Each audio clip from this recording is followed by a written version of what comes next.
angustias que hemos podido generar. Bueno, hemos preparado un ciclo que le hemos llamado, en nuestro radio románico, hemos preparado un ciclo que le hemos llamado románico de invierno, ¿no? Una manera de pasar los fríos de invierno con un par de conferencias. La próxima, que es la que anuncio ya, la próxima será el día 8 de febrero, que es jueves. Estará Isabel Mellén, que es profesora de la UNED y profesora de la Universidad de Zaragoza. Tiene un libro muy interesante sobre iconografía del matriarcado en el románico y va a hablar del nacer y del morir, iconografía románica de las mujeres en esas dos tareas en las que se ocupaban. Hoy la primera conferencia la va a dar a inaugurar Di Palacio. La verdad es que creo que es una persona que necesita poca presentación. Conocida en Pamplona, nos acompaña en cantidad de salidas a este radio románico y la tenemos por socia de honor y gran amiga. Ella es doctora en Historia del Arte y el tema que va a tratar es entre dos orillas, arquitectura islámica y cristiana. Pues cuando quieres. Bueno, pues Arratsaldeon, buenas tardes, bienvenidos y, en fin, también yo pues lamento el trastorno, que comprendo además que es una cuestión de aforo, en fin, pues es lo que ha pasado. Bueno, daros la bienvenida, yo si os parece os tuteo y de lo que voy a hablar, efectivamente, entre dos orillas lo he llamado así porque vamos a hacer pues una especie de viaje que nos va a llevar a la zona de Oriente Próximo, que cuando yo me planteaba también la charla decía, pues bueno, ¿en qué momento también más, en fin, más dramático? Pero yo me voy a épocas remotas y quería evadirnos un poco también de lo que acontece ahora. Porque en realidad es verdad que ha habido momentos en que este Mare Nostrum, como llamaban los romanos, y en los mapas la verdad es que se ve muy bien, era un mar interior fácilmente navegable porque permite esa navegación que llaman de cabotaje, o sea que vas prácticamente bordeando las costas y entonces, bueno, incluso con embarcaciones muy rudimentarias se podía recorrer con mucha facilidad. Y ha habido unos vínculos culturales y artísticos, claro está, muy intensos entre lo que he dicho yo, dos orillas, entre un lado y otro. Entonces, a eso me quería remitir. Efectivamente, vamos a hablar de arte cristiano y arte islámico. Lo que yo quería enseñar eran pues algunos edificios o algunos espacios, yo diría singulares, o que no son de lo más conocido, pero bueno, vamos a evadirnos a irnos a otros lugares. Y espero también que muchos de estos espacios, bueno, pues que resulten sorprendentes. Preparando la charla, luego, esto me pasa muchas veces, digo, bueno, pues nada, arquitectura islámica y arquitectura cristiana. Yo quería también, eso sí que tenía mucho interés en hablar de los espacios, el concepto de espacio arquitectónico, que eso me interesaba mucho, y luego le he puesto de subtítulo, en vez de lo de la arquitectura, el origen. Porque es verdad que preparando la charla, y yo creo que eso todo lo vamos a ver, todos lo vamos a ver, hay, bueno, pues un sustrato de lo que luego va a ser nuestro arte medieval, que lo encontramos pues en territorios como Siria, en fechas muy tempranas. Entonces, yo a esos mundos es a donde quería acercarme. Hablar del espacio me suponía hablar en primer lugar del mundo romano, porque de aquí, bueno, me voy a poner de pie, yo no sé si se me oirá, ¿se me oye? Los de atrás, por favor, si no se me oye, levantan la mano y yo ya me siento otra vez. El mundo romano, porque aquí es donde se va a configurar los edificios de los cuales va a partir nuestro espacio medieval, en este mundo romano.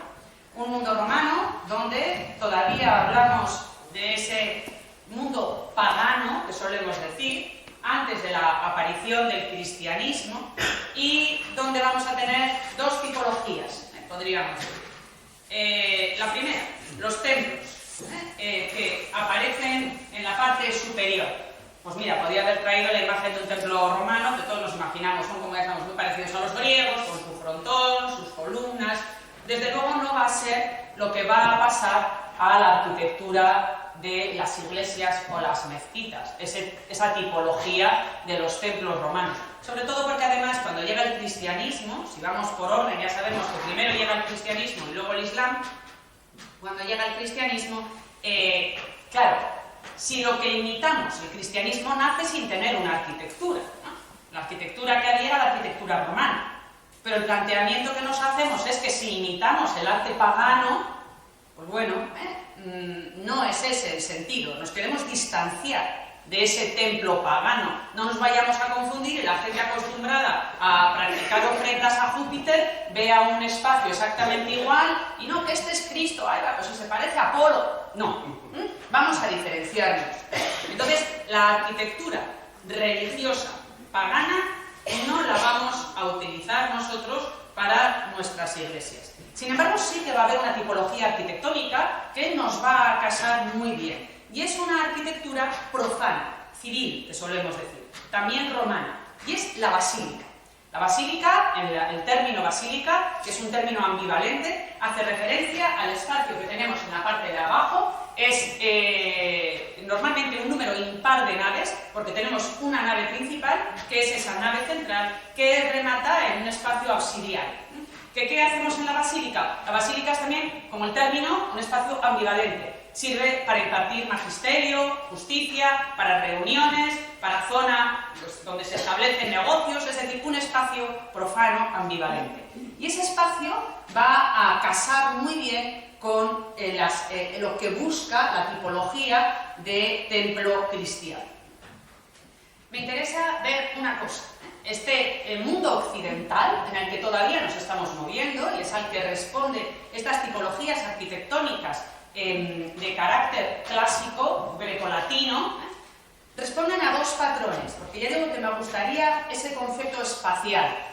Esos dos patrones, por un lado, es el trayecto, aquí nos ha salido la flecha, es decir, son unos espacios que tienen una direccionalidad, axial, solemos decir, como aquí, que entramos y cualquier persona, aunque venga un marciano, se apodera rápidamente del espacio. No sabemos muy bien para qué es, si para una misa, para un teatro, para un espectáculo, pero algo se va a desarrollar aquí, hay, vamos a decir, un graderío y tiene una direccionalidad. El sentido de dirección y de centro. ¿Dónde estaría aquí el centro? Bueno, pues donde estamos nosotros, que es donde se va a producir el espectáculo, la liturgia, lo que sea. Entonces tenemos dos puntos concretos que son nuestras directrices espaciales. Un trayecto y un centro. En el templo pagano, donde estaba la estatua de Dios, por ejemplo. En la basílica, en este caso esta es la entrada, y tenemos también esa dirección axial y los dos ábsides. Es decir, podemos hacer unos trayectos muy sencillos, y encontramos también esos centros. En Roma vamos a encontrar dos tipos de plantas. Las plantas basilicales, que son esas plantas axiales, longitudinales, y las plantas centrales, que implican una mayor complejidad. La planta central, que hace referencia, bueno, pues al círculo, obviamente, que es un elemento geométrico de antigüedad remota. Yo he querido traer aquí, por ejemplo, las antiguas concepciones del mundo. Antiguamente nos imaginábamos el mundo como un círculo, en muchas ocasiones plano. Así tenemos un mapa neobabilónico del 500 más o menos antes de Cristo, ni más ni menos, donde ya vemos esa especie de tierra plana. Y bueno, aquí he traído el mapa que aparece en el Codex Albeldense. Aparece arriba ese círculo azul, y en medio ese triángulo que vemos también azul, es el mar Mediterráneo, como no. Aquí está, bueno, esto es para los que tengáis una vista del lince. Europa, el mar Mediterráneo, Asia y África. Y en un lugar indeterminado, fuera del espacio, el paraíso, guardado por los ángeles. Ahí lo tenemos. Bueno, el Codex Albeldense, un códex muy interesante que nos habla también de la reflexión, que es lo que quiero hacer yo hoy, reflexionar sobre el espacio. A mí esta imagen del códex me gusta mucho porque yo creo que es como deberíamos leer todos.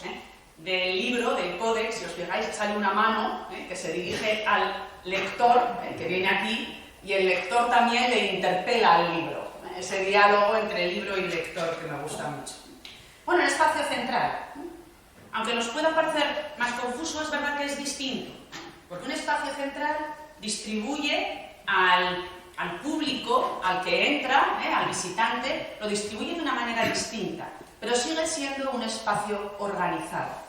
Seguimos teniendo un trayecto, un centro, y luego es cierto que podemos elegir varias rutas, pero tenemos un espacio, podríamos decir, controlado.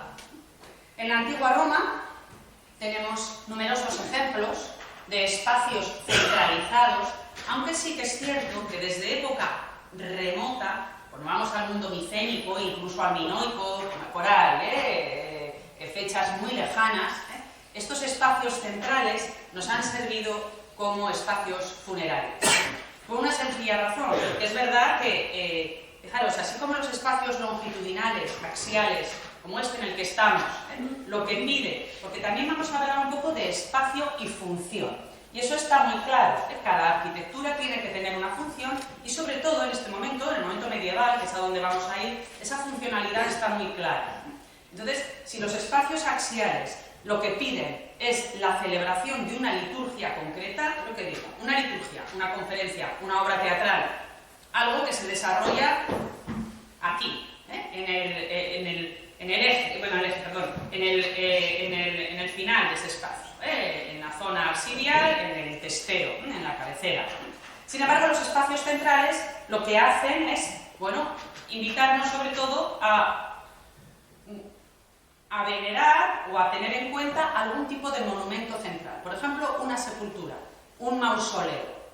Esos espacios que abrazan y que además también desde época remota ese carácter central, ese carácter circular, es un carácter que se relaciona con lo eterno, con la eternidad, con la infinitud, con lo que todos queremos que pase una vez que nos morimos. Porque el círculo ya sabemos que no tiene principio y no tiene fin. Entonces se relaciona con ese elemento. Dentro de los espacios centrales, desde luego el más famoso, el más extraordinario y espectacular del mundo romano es el Panteón de Agripa. Un ejemplo, es verdad que singular, porque luego no se van a prodigar estos templos, en este caso sí que es un templo, un panteón, un lugar de homenaje sobre todo a todos los dioses. Más que un templo concreto es un homenaje a los dioses. O sea, digo que es un espacio muy singular y es el más espectacular. Bueno, esta direccionalidad del espacio central nos lleva, si vamos a ver el trayecto, es normal que nosotros acabemos haciendo lo que vemos en la imagen, rodear, bordearlo de esa forma un poco peripatética, o sea, rodeando lo que tenemos en el centro, pero ya digo que sigue siendo un espacio claro. Estos dos modelos se van a utilizar cuando llegue el cristianismo. La arquitectura paleocristiana, que es la arquitectura que se desarrolla, yo me voy a ir directamente ya, prácticamente, igual me parece que paso antes un poquito por Dura Eutropos, pero enseguida me voy a ir ya al momento en el que el cristianismo ya está aceptado por los emperadores romanos, que eso tiene lugar con Constantino. Pero digo que esa arquitectura paleocristiana es la que se desarrolla hasta la caída del Imperio Romano, básicamente, que es esa arquitectura de un cristianismo muy temprano. Y a mí me interesaba empezar pues, por esa otra orilla, e irnos a lo que entonces era la provincia romana de Siria, donde vamos a encontrar una población, Dura Europos, donde encontramos algunos de los testimonios más antiguos, tanto de sinagoga en este caso, aunque con las sinagogas, ya digo, no vamos a entrar nosotros en sinagogas, vamos a ver arte islámico y cristiano nada más, y de un templo cristiano. Aquí tenemos esta ciudad de Dura Europos, con su sinagoga, pero sí que me interesaba ver una imagen de la sinagoga. Porque tanto cuando llegamos los cristianos, como, sobre todo también, cuando llegan los musulmanes, digo, tanto unos como otros, llegamos sin templo, sin una imagen de una arquitectura para nuestras determinadas liturgias. Y sí que es verdad que no tanto el cristianismo, pero sí el islam va a tomar un elemento de las sinagogas, que va a ser esta pequeña hornacina que se ubica en un extremo del muro. Elementos singulares. Cómo hemos cambiado, pero antes cuántas cosas nos resultaban comunes. Esta sinagoga de Dura Europos, fíjate, está llena de pinturas, que es algo, y estamos hablando del siglo III, que es algo que es verdad que no es habitual en las sinagogas, pero en un momento en el que las culturas es verdad que se fusionan, que podríamos decir, con un término muy actual, que son muy transversales, que hay muchos contagios y muchas contaminaciones del mundo clásico a este mundo, en este caso judío. Bueno, pues los judíos adoptan estas imágenes con las que llenan sus paredes y que lo que nos relatan son, bueno, pues obviamente estamos en un templo judío, imágenes bíblicas, donde esa pequeña hornacina que antes os he comentado, que la tenemos aquí, esto no es un ábside, aquí, este es un patio, porque es verdad que en el mundo oriental los espacios van a estar muy bien delimitados. Y en Oriente va a haber mucha ceremonia, mucha más que en Occidente. Entonces esa costumbre, muchas veces de acceder directamente al lugar sagrado, un lugar sagrado es la iglesia, eso no se puede contemplar. Hay que pasar mediante lo que se llamaba un compás de espera, mediante un elemento que nos prepare para entrar en sagrado. En este caso, este patio, este nártex. Y de aquí entramos ya al aula, a la sinagoga, donde, insisto, esto no es un ábside ni nada por el estilo, es una pequeña, pero pequeña hornacina, que es donde los judíos colocan la Torá, el libro, y que se llama el Eka. No sé si lo he traído. Eka, sí, aquí está. Una pequeña hornacina.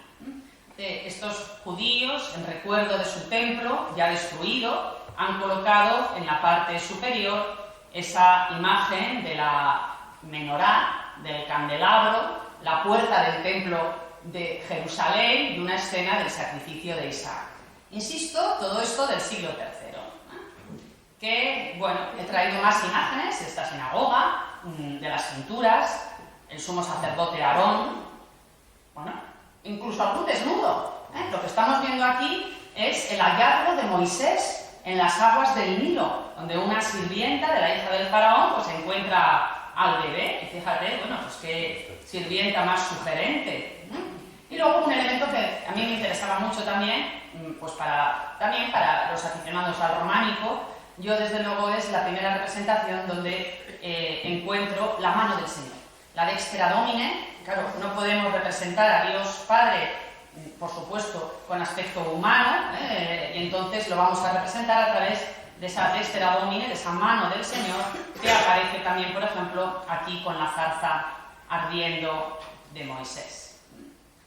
Bueno, aquí también aparece, en esta sinagoga de Beit Alfa, y ya digo que en Dura Europos tenemos también lo que antes se llamaban, bueno, pues estas casas, que luego en Roma van a adquirir el nombre de titulus, que son los edificios primitivos donde se practicaba, bueno, pues esas asambleas que reunían a los cristianos, en este caso también con pinturas y con un baptisterio. Bueno, pero ya digo que sobre todo lo que me interesaba a mí es irme ya al momento en el que la religión cristiana deja de ser perseguida y entonces ya podemos levantar nuestros grandes templos. Esto va a tener lugar en época de Constantino y en este momento, cuando Constantino lleva a cabo ese edicto de Milán, da la libertad religiosa, el propio Constantino se va a encargar de promover las grandes arquitecturas religiosas que van a coger ese modelo que ya veíamos basilical, que vosotros estáis, aquí lo veis, ese modelo basilical del que hablábamos, nos alejamos del concepto de templo pagano, eso no queremos para nada, la gente no se tiene que confundir, ya tiene que saber a dónde va, y se van a levantar aquí en Occidente, en Roma, las primeras basílicas, precedidas por un atrio, con las naves principales y con ese sentido axial para celebrar la misa. Eclesia, que quiere decir asamblea, porque ya sabemos, vamos a hablar luego un poquito de liturgia, sobre todo cuando la comparemos con lo que van a realizar los musulmanes, con el mundo islámico. Bueno, unos edificios extraordinarios. Yo cada vez que pienso en las basílicas constantinas, me gusta traer este modelo de Treveris, porque es verdad que decimos, bueno, y nosotros hablamos del románico porque nos evoca a lo romano, y es que es así, Esta basílica la construye Constantino, estamos hablando del siglo IV, de hecho no vamos a ir mucho más allá, y sin embargo voy a hablar del románico, y la época románica prácticamente no la voy a tocar, pero bueno, vosotros que conocéis un poco este estilo, ya veis las similitudes que tenemos, el ábside semicircular, las ventanas de medio punto, claro, sobre todo la claridad, los grandes ventanales. Vamos a entrar, fíjate qué maravilla esta basílica. A mí me impresiona sobre todo la luz, porque claro, ¿qué vamos a encontrar en estos edificios? Generalmente vamos a tener una techumbre de madera, lo cual nos va a permitir aligerar los muros y abrir grandes ventanas. Es que es una cosa que es maravillosa, y priorizamos esa luz, ese espacio claro, nítido, fácilmente abarcable, sobre esos muros más sólidos. Podríamos pensar, y no nos equivocamos, que esta basílica ciertamente está restaurada. ¿Cómo sería? Bueno, pues para eso traemos también de Treveris el edificio de los baños públicos, que en este caso está en ruinas. Pero sin embargo aquí vemos como esa construcción absidial con gigantescos vanos, esto sí que no está restaurado, data del mismo momento, de principios del siglo IV, y aquí vemos el mismo modelo constructivo. Ya digo que esto no tiene restauración. Esto va a ser el modelo que se sigue en las diferentes basílicas romanas. Unos espacios diáfanos, claros, donde priorizamos la luz, la claridad espacial, ese trayecto direccional hacia donde se encuentra lo principal, en este caso el ábside. Las iglesias constantinas de Roma es, por ejemplo, una ruta que es un placer hacer. Ya sé que hay mucho que ver en Roma, pero sobre todo en las iglesias constantinas no suele haber colas, que también siempre es una ventaja. Y son una maravilla. Santa Sabina, siglo V, bueno, las similitudes con la iglesia, con la basílica que hemos visto de Treveris. Bueno, estos conceptos, el recorrido y el centro, estos espacios claros. Pero también vamos a tener en Roma plantas centrales, que las vamos a utilizar sobre todo para mausoleos, como decíamos. Es interesante ver estos mausoleos que se conservan también del siglo IV. Este es el mausoleo de Constantina, la hija del emperador, que lo que hacemos es tener un espacio circular, el cual lo estructuramos mediante una bóveda anular, ahora la vamos a ver, y marcamos un centro. Este espacio centralizado suele cubrirse con una cúpula de piedra o de madera.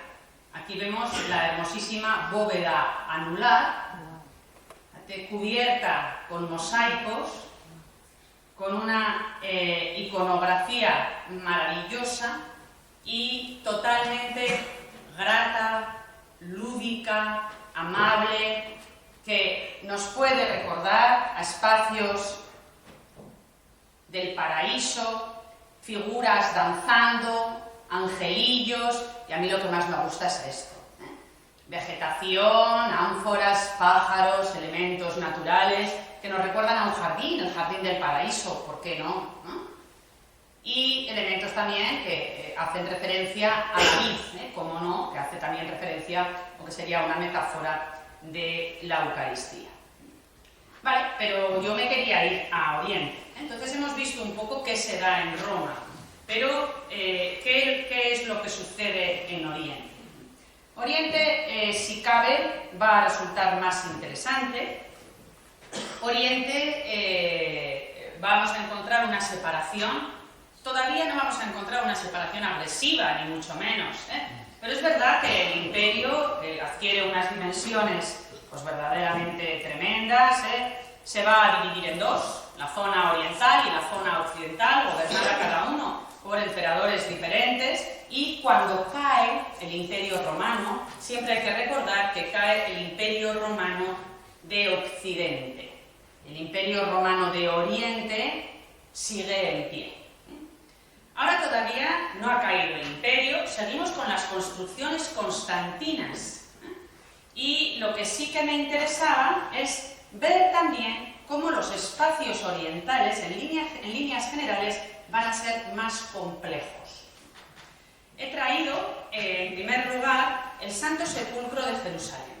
Pero el Santo Sepulcro no tal y como está hoy, sino tal y como se construyó, o eso pensamos, en época de Constantino, que estaría formado por una rotonda, que en este caso, claro, es más que apropiada, porque en el centro colocamos el Santo Sepulcro.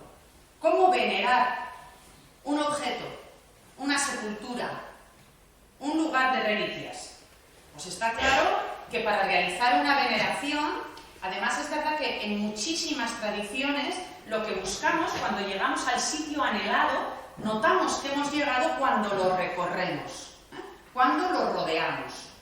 Y eso se hace no en nuestra tradición, sino, por ejemplo, todos tendríamos imágenes de esos musulmanes dando vueltas a la Kaaba. Hacemos la peregrinación, llegamos a la Kaaba, ¿y qué hacemos? Rodearla, dar la vuelta. Y ya parece que así lo conseguimos abarcar.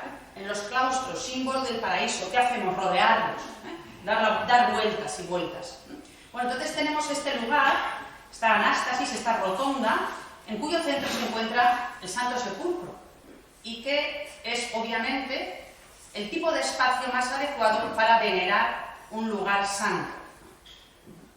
A él no podemos entrar del tirón, entonces de nuevo vamos a tener un atrio que precede a ese espacio, al Santo Sepulcro. No, fíjate, pero aquí también queremos celebrar liturgias, una misa, y obviamente ese espacio central no es el más adecuado para celebrar una misa, para celebrar algo que tiene lugar, en este caso, en un altar.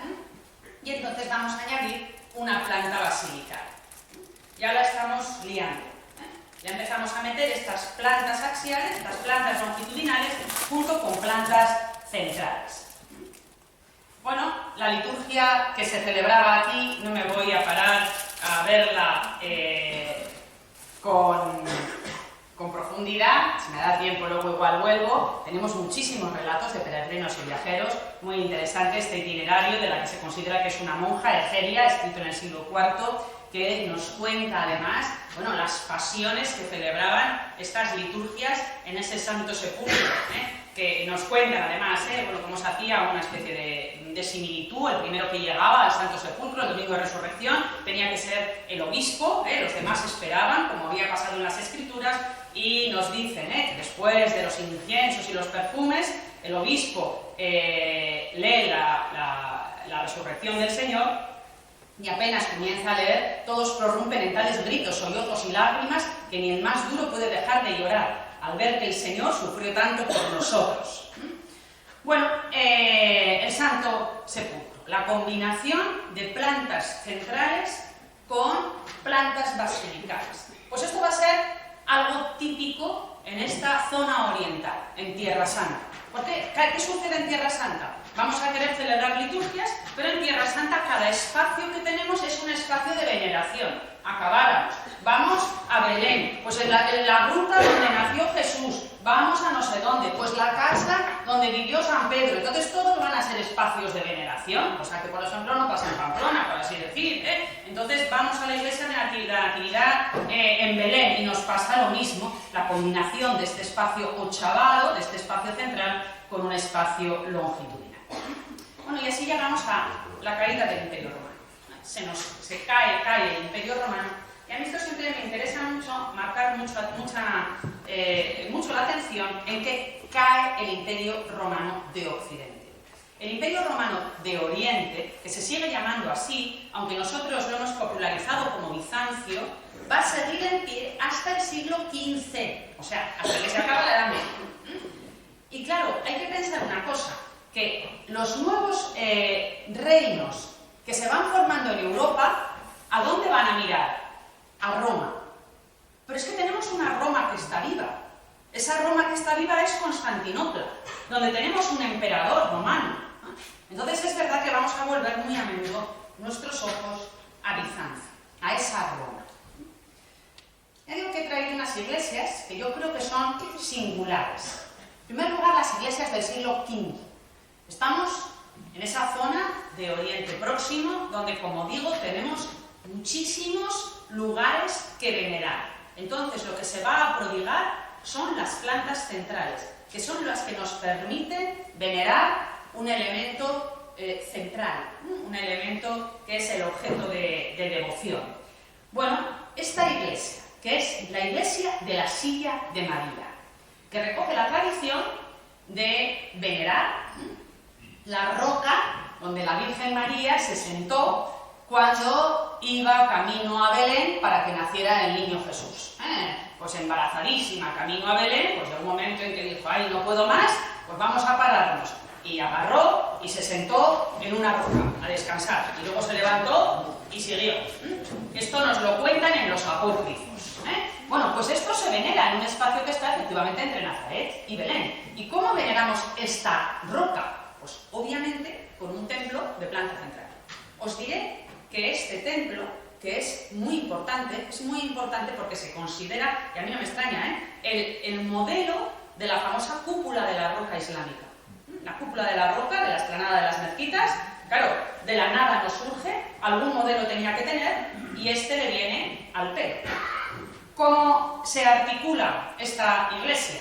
Como estamos viendo, se trata de un octógono con un ábside en cuyo centro está la roca donde se sentó la Virgen María, y está rodeada por una serie de capillas con unos espacios, ya vemos que ya empezamos a ver unos espacios muy complejos. Esas capillas, 4 de ellas absidiales, 1, 2, 3, 4, con pequeños espacios añejos, de difícil interpretación, y esta iglesia no nos quedan más que las ruinas, pero unas ruinas donde se ve, ya podéis ver clarísimamente, la planta que acabamos de mostrar. Y aquí en medio, por eso se piensa que este es el origen.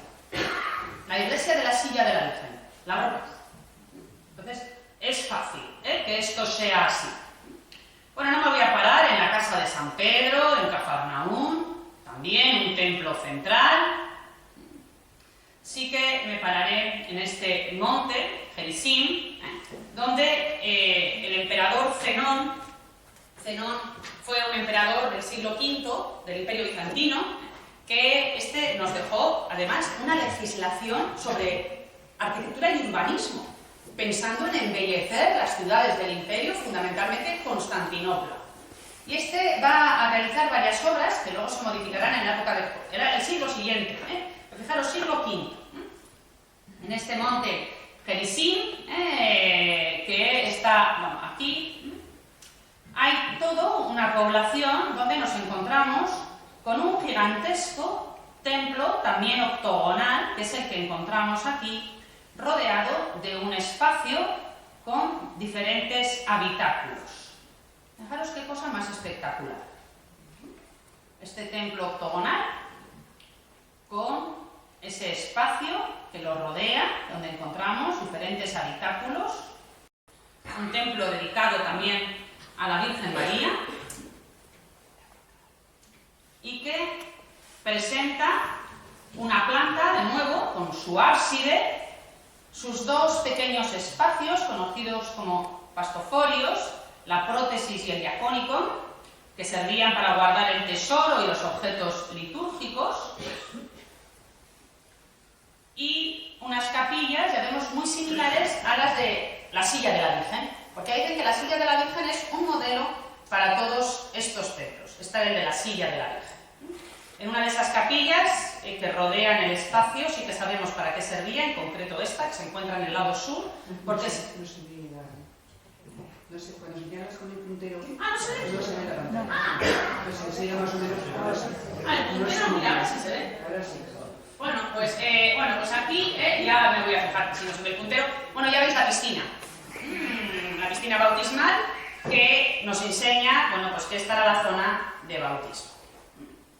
Con esa piscina, unas escaleras que hacen referencia seguramente a que en la parte superior habría una tribuna, un matronium destinado a las mujeres.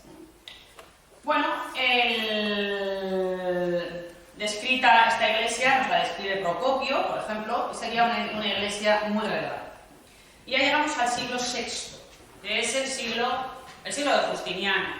Bueno, Justiniano, que es un emperador más que conocido, porque lo que intenta es volver a reconstruir en parte ese dominio sobre el Mare Nostrum, el mar Mediterráneo, realiza unas extraordinarias conquistas, que es el territorio aproximadamente que vemos aquí. Él hereda lo que vemos en naranja, conquista lo que vemos en verde, gran constructor de iglesias, transforma Constantinopla, podríamos decir, en una ciudad prodigiosa, pero una ciudad absolutamente prodigiosa, y donde va a levantar, entre las numerosísimas iglesias que levanta, se piensa que llega a levantar más de 32 iglesias, Santa Sofía de Constantinopla. Santa Sofía de Constantinopla, obra de Artemio de Tralles, Isidoro de Mileto, la construyen, bueno, en poquísimo tiempo, entre el año 32 y el 37. Poco tiempo después, el terremoto hunde la primera cúpula, que la reconstruirá Isidoro el Joven, siempre en el mismo siglo VI, o sea, no salimos del siglo VI, y nos dejan esta obra prodigiosa. Aquí a mí lo que más me gusta, vamos a irnos metiendo en el espacio oriental. A mí lo que más me gusta de Santa Sofía es esta imagen, porque me gusta por su confusión. Dentro de esos espacios que hemos estado viendo hasta ahora, que eran unos espacios más o menos diáfanos o abarcables o fácilmente, abarcables por el visitante, sin embargo aquí ya vamos encontrándonos un espacio más confuso. Es lo que vamos a tener con estos espacios orientales, donde ese sentido de trayecto y centro queda menos definido. En el caso de Santa Sofía, bueno, es fácil verlo. Podríamos decir, a ver si se ve, que tenemos aquí un trayecto desde la entrada, está claro, hasta el ábside. Y sin embargo, de nuevo, en realidad como hemos visto en esas iglesias, como la iglesia de María y demás, de la silla de María, esos extraños espacios laterales, desde los cuales es imposible servir una liturgia. Que son capillas, pero bueno, ya son espacios que quedan apartados de lo que sucede en el altar, en el lugar principal. Ya no son espacios relacionados con el altar, sino que se van disgregando, se van apartando de ese centro, incluso del itinerario, creando espacios más confusos. De hecho, Santa Sofía tiene el prodigioso mérito de articular a la vez una planta axial o longitudinal y prácticamente una planta central, al estar presidida por esa soberbia cúpula. Espacios donde las sensaciones, los sentimientos son más fuertes que la pura razón. Esto es un espacio absolutamente racional. Aquí entra cualquiera y lo abarca enseguida. Estos espacios orientales van a ser menos racionales, vamos a llamar más a las sensaciones que nos produce el espacio, la arquitectura, y van a ser unos espacios voluntariamente más confusos. Y todo va a tener una razón de ser. parece que estamos en un espacio, no voy a decir mágico, a mí me gustan mucho estas fotos, por ejemplo, porque esa gigantesca cúpula, en este caso, y a diferencia, por primera vez, y a diferencia de lo que sucede con el Panteón, se encuentra elevada sobre un anillo de luz, de ventanas. La cúpula del Panteón era una cúpula sólida que tenía la iluminación cenital en la parte superior. Y esta parece que es un volumen gigantesco y pesado que se sostiene mediante un haz de luz.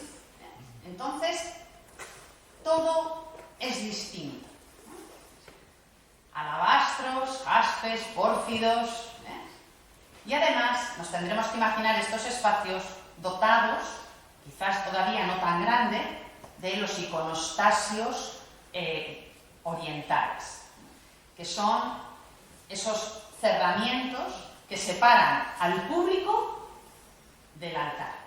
Fijaros cómo lo que estamos hablando constantemente es de una separación con ese centro, un distanciamiento, que no se da tanto en el mundo occidental. Y aquí sí, aquí intentamos marcar unas distancias entre lo sagrado y lo profano. Y esas distancias van quedando claras con ese iconostasio. Y luego hablaremos algo más de él. Bueno, las iglesias de planta central de Justiniano. He traído también San Vital de Rávena, que sigue el mismo modelo. Y, bueno, y seguimos, en este caso en Turquía, estas iglesias de planta central, el Martirium de San Felipe, en Hierápolis, fijaros qué iglesias más magníficas.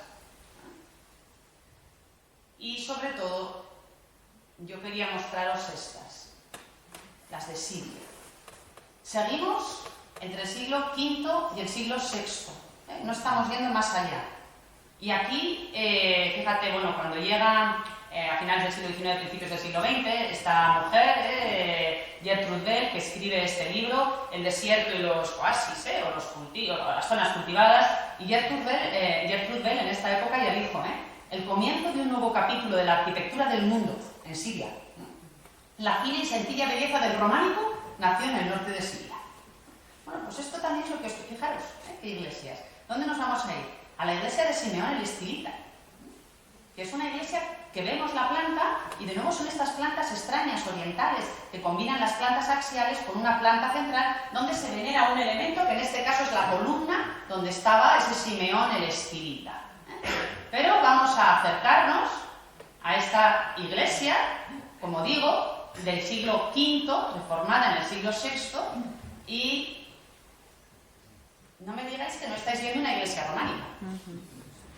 En este caso las construcciones van a ser unas construcciones pétreas que van a tener la cubierta de madera para poder elevarla con más sencillez y a más altura, dotadas de cúpulas, también cúpulas, fíjate, siglo V, siglo VI.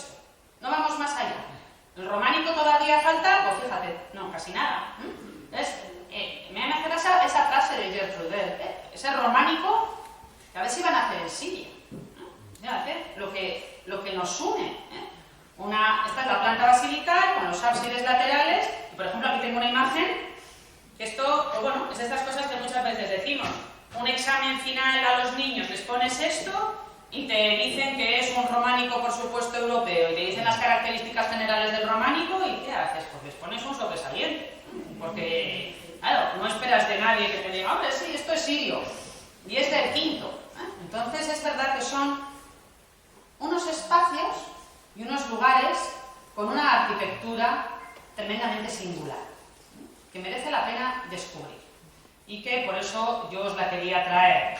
Estos son esos pequeños absidiolos que se forman en las esquinas de la planta central y el baptisterio. Bueno, fíjate, cuando sé, otra de estas iglesias, que si veis la planta, pues podríais decir, pues románico, en Fromista, ¿o dónde estamos?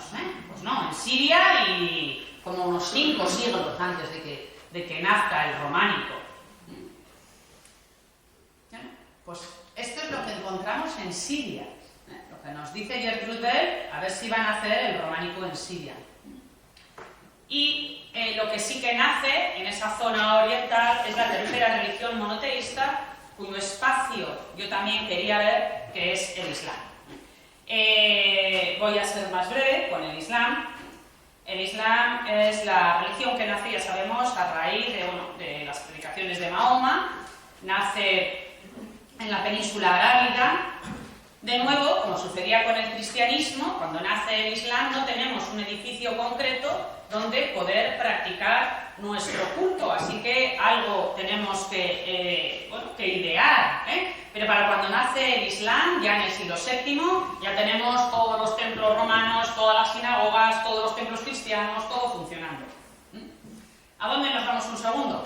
Poco, vamos a irnos porque vamos a pasar por 3 sitios. Vamos a ir lo primero a Jerusalén.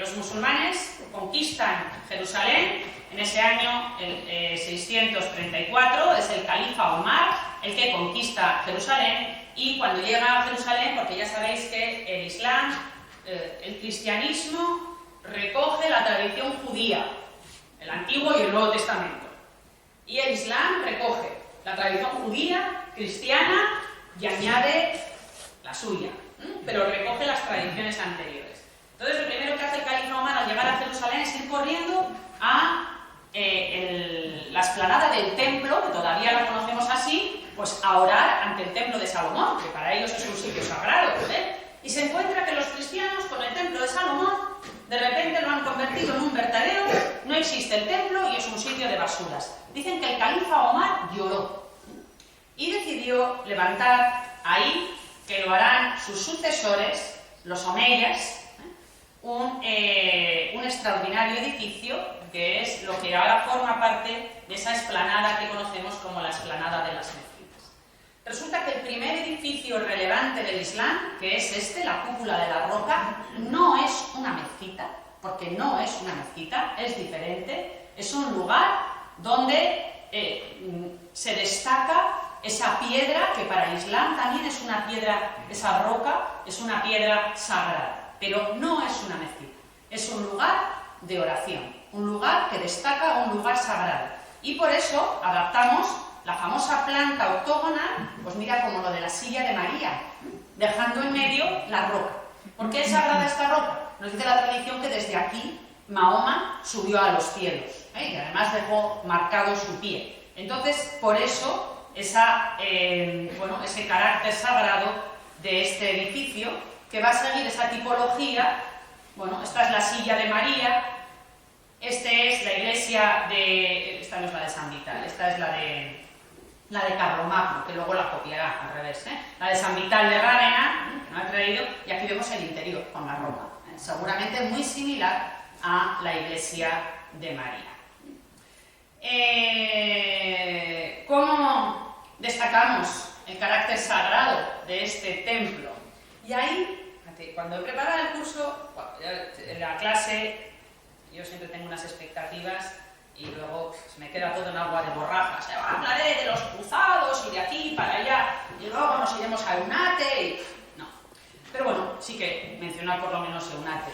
Luego, cuando lleguen los cruzados de este espacio, van a hacer un lugar cristiano, claro está. ¿Y dónde se van a instalar los monjes templarios? Pues aquí. Y de ahí el nombre de templarios, donde había estado el templo de Salomón. Y de este edificio, que era un edificio sagrado para el Islam, ellos van a hacer una iglesia. Fijaros que a mí me gusta mucho esto. Para destacar el carácter sagrado del edificio, van a rodear este edificio con esas arcadas al-Mawasín, que aquí las veis, que no sirven para nada. A mí me gustan. Para nada de nada, que es lo bonito en esta vida, lo que no sirve para nada. ¿Para qué sirve?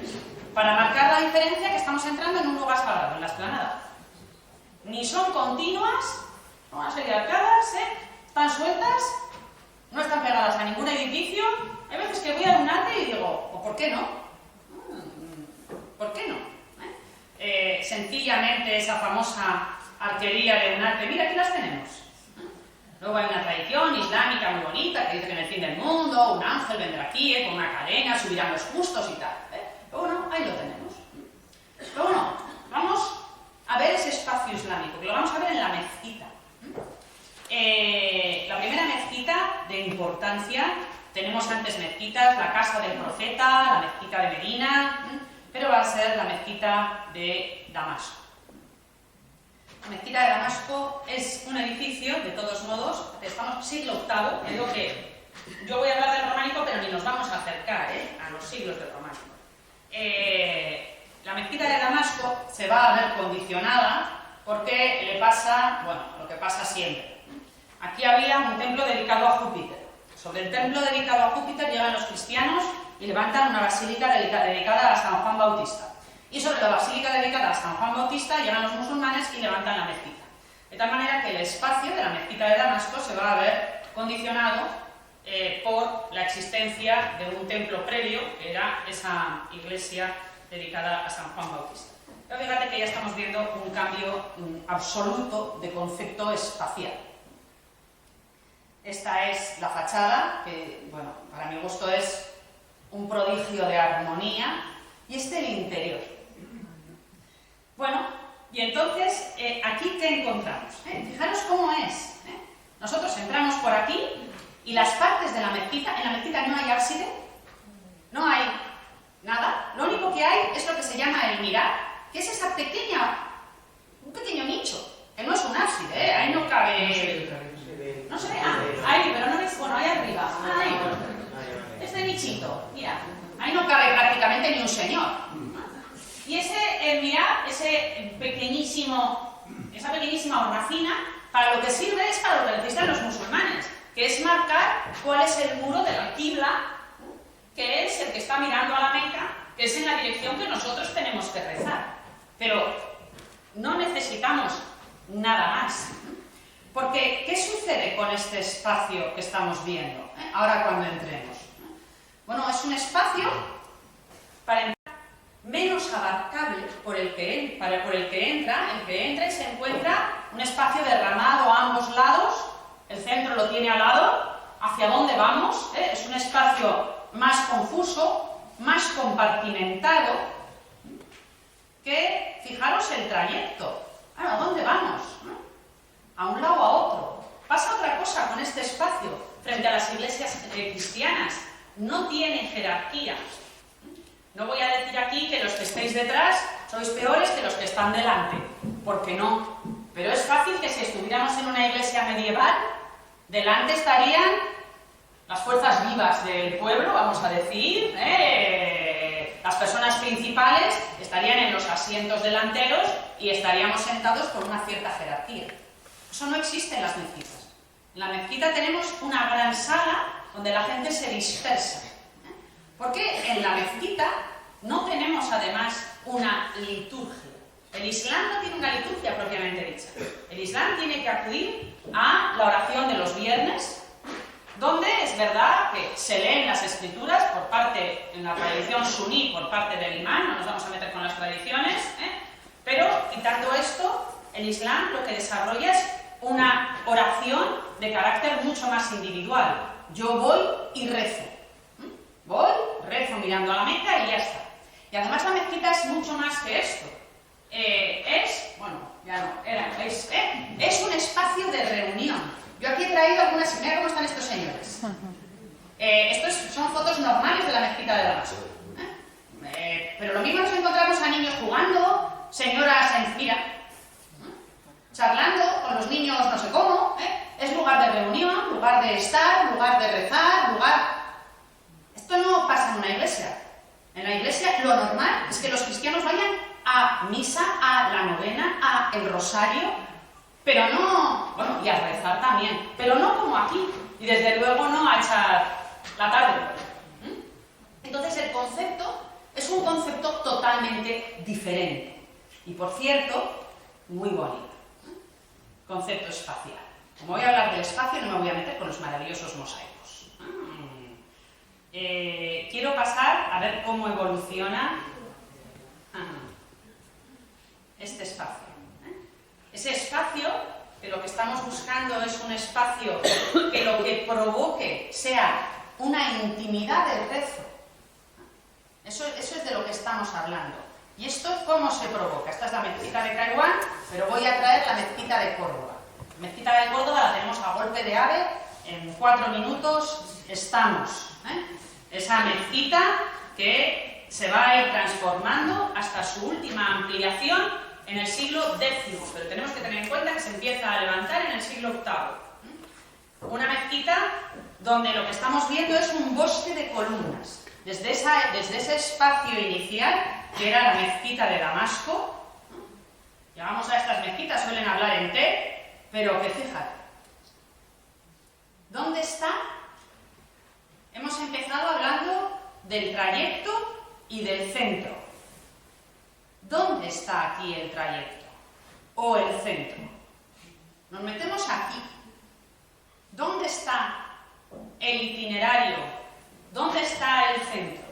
Que hemos empezado a ver y que hemos conseguido sacar o entresacar en todos estos espacios.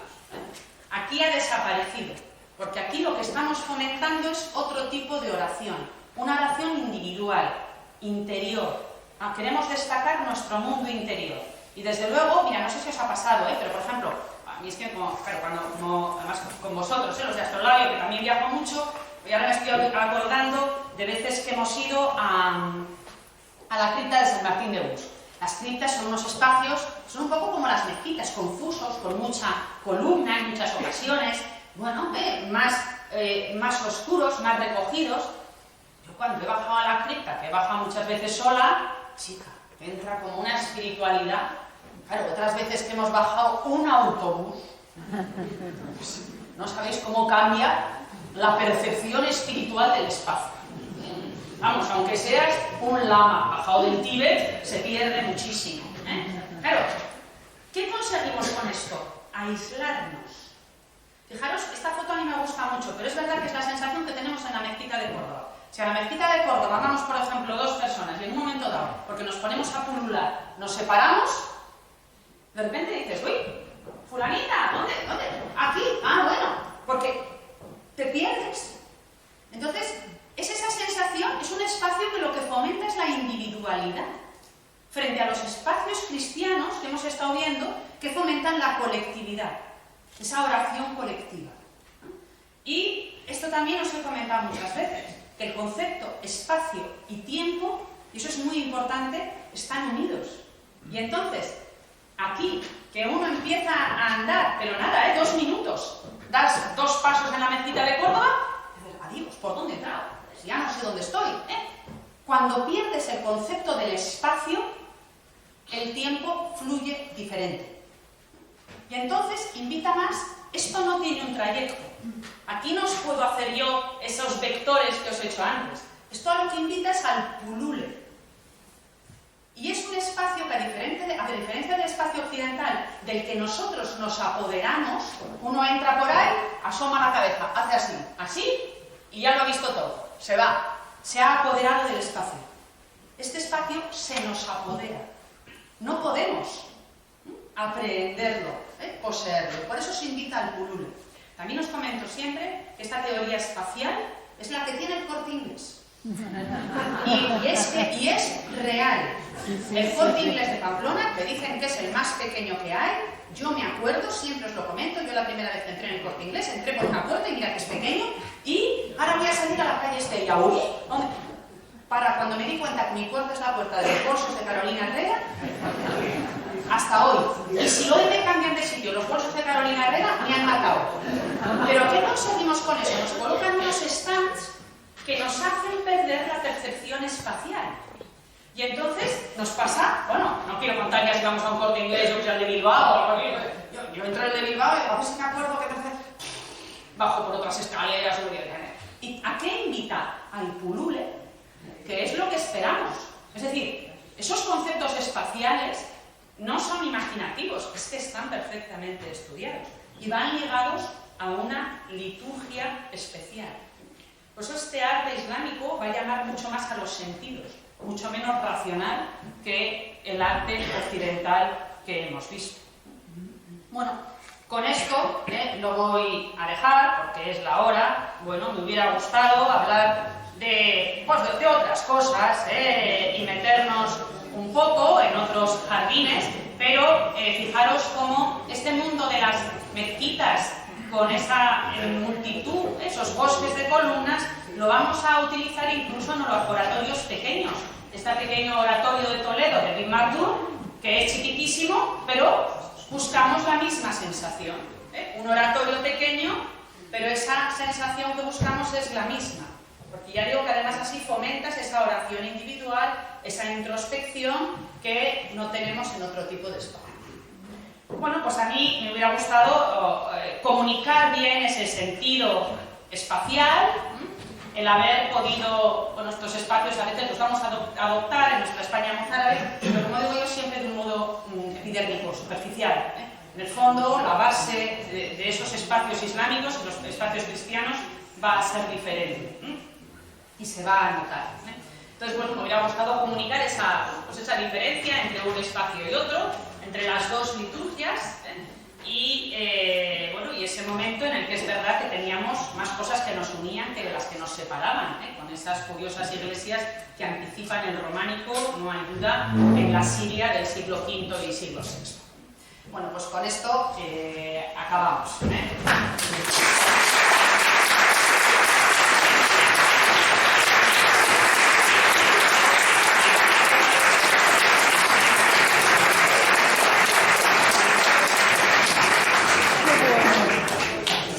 Muchas gracias, Ana. Ha sido una conferencia muy interesante. Bueno, ya sabíamos que además de ser gran comunicadora tienes una voz espectacular. No necesito para nada los micrófonos, lo demás estaría con la garganta. Bueno, si son los 8:05, tenemos tiempo que necesitemos para algunas preguntas, si alguien quiere hacer algún comentario. La verdad es que es espectacular esta fotografía. Lo recuerdo, claro. La primera vez que fui a ver la mezquita me quedé, claro, ya había visto por las fotos del colegio y así, ¿no? Y me quedé realmente sobrecogido. El interior de la mezquita de Córdoba dicen que es el interior, y yo no tengo duda, el interior de una mezquita histórica el más relevante que hay, por delante de la de Damasco, el interior. La fachada de la de Damasco es soberbia, pero el interior de la mezquita de Córdoba, de su época, estamos hablando del siglo VIII, no tiene parangón. O sea, es algo soberbio, y eso que está dentro metida la catedral, pero pese a todo sigue siendo ese espacio singularísimo, y verdaderamente maravilloso. Y luego con esos arcos, que recordaban la última diapositiva que has puesto, la de San Millán de Suso, que estuvimos hace poco, y ¿no? Tiene esa misma... Sí. Bueno, San Millán de Suso es curioso porque lo que coge es el tipo de arco de Damasco. Los de la mezquita de Córdoba, esto es una novedad, que Córdoba presenta muchísimas novedades, y una de ellas es el encajar un arco en otro, sin crear una zona dinteral en la parte superior, que sí que había en Damasco. Claro, debe ser más sencillo el sistema de Damasco, y en su uso se decantan por eso, que efectivamente tenemos esa estructura que es para elevar el techo, para elevar la cubierta, esos arcos superpuestos. Es verdad que es muy interesante. Sí, una preguntita. En Santa Sofía, esas columnas, los pináculos, ¿cómo llamarlos? Los almiares. En la tradición bizantina, eso también se recoge, por ejemplo, en el mundo islámico. Bueno, en el mundo islámico un poco distinto, pero si nos imaginamos un paisaje ortodoxo, como dicen ahora, un skyline, que a mí no me gusta mucho utilizar estos términos anglosajones, pero bueno, esa línea del horizonte en una ciudad ortodoxa es una línea de cúpulas. En una ciudad de tradición cristiana occidental, los ortodoxos son cristianos también, son torres, son campanarios. Los ortodoxos no utilizan tradicionalmente torres, utilizaban unos sistemas mediante los cuales, con una especie de martillos, plan, plan, plan, plan, llaman ellos a la misa. Y en el Islam lo que vemos es, no tienen claro, campanarios, lo que tienen son minaretes. Cuando llegan los musulmanes, cuando conquistan Constantinopla, Santa Sofía, esto claro, nos vamos ya al siglo XV, Santa Sofía les vuelve locos, normal, la convierten en mezquita, la llenan de minaretes, en este caso 4, que son los que se utilizan para llamar a la oración, y además, entonces vamos a romper esta tradición que teníamos de las mezquitas hasta ahora, pero ya nos vamos entonces al siglo XV, y empezamos a hacer todas las mezquitas en Turquía, se siguen haciendo, a imagen y semejanza de Constantinopla, o perdón, de Santa Sofía. La mezquita azul, todas estas, la mezquita, todas las que tenemos, son imagen y semejanza de Santa Sofía de Constantinopla. Sí, los musulmanes, no había otros. No. Ahora vuelve a ser mezquita, si no me equivoco, porque ha estado mucho tiempo siendo museo. Pero la verdad es que la tienen muy descuidada, porque fue sustituida en el siglo XVII por la mezquita azul, que es verdad que es su copia, pero más moderna y con mucha más luz, y entonces, bueno, han tenido más cuidado con las mezquitas que tienen en uso. Sí, ¿alguna otra pregunta, comentario? Sí. Los monasterios estos orientales en Bulgaria y, vamos, sobre todo, yo me imagino que serán copias de este tipo, pero en minúsculo de Santa Sofía. Sí. Eso es arte puramente bizantino.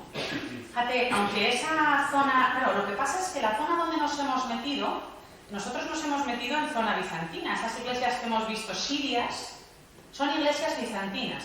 Lo que pasa es que el comienzo del arte bizantino, el pistoletazo de salida, como quien dice, lo damos con Justiniano. Justiniano es del siglo VI, y con la arquitectura de Justiniano es cuando damos el pistoletazo de salida a la arquitectura bizantina que tenemos como tal, con todas sus cúpulas, esos espacios también que se combina la planta central, con plantas un poco axiales y demás.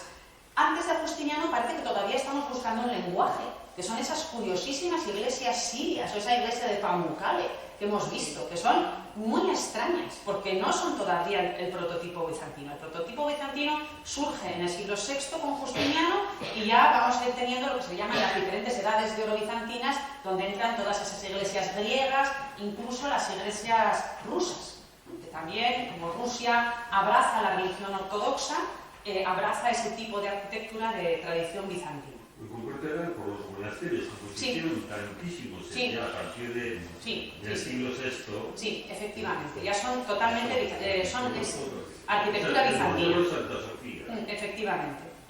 Vamos multiplicando las cúpulas y hasta, por ejemplo, incluso San Marcos de Venecia, sobre la que consideramos bizantina.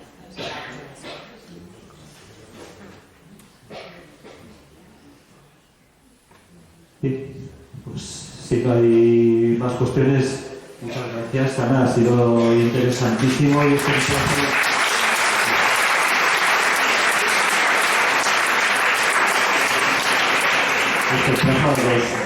Dos cosas, simplemente recordaros que el día 8 de febrero tendremos en este románico de invierno la segunda conferencia, y que para seguir la actividad de la asociación, donde están los anuncios de todas las actividades que hagamos, tenemos la página web que está